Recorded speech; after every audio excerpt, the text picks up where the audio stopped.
বন্ধুরা, আমি সাইকেল কেনার পর রাস্তা না পেয়ে ছাদে এখন সাইকেল চালাচ্ছি।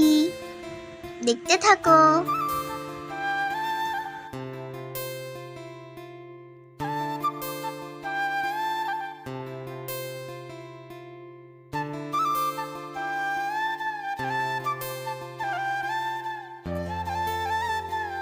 কে কে আমার মতো ছাদে সাইকেল চালান?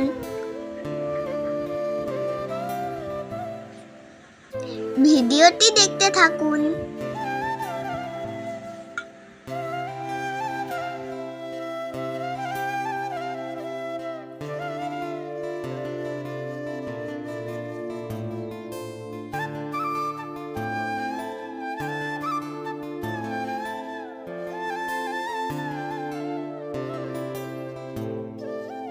আমার ভিডিওটি যদি ভালো লেগে থাকে তাহলে অবশ্যই লাইক করবেন, শেয়ার করবেন, সাবস্ক্রাইব করবেন। আজকের মতো এটুকুই। Bye bye.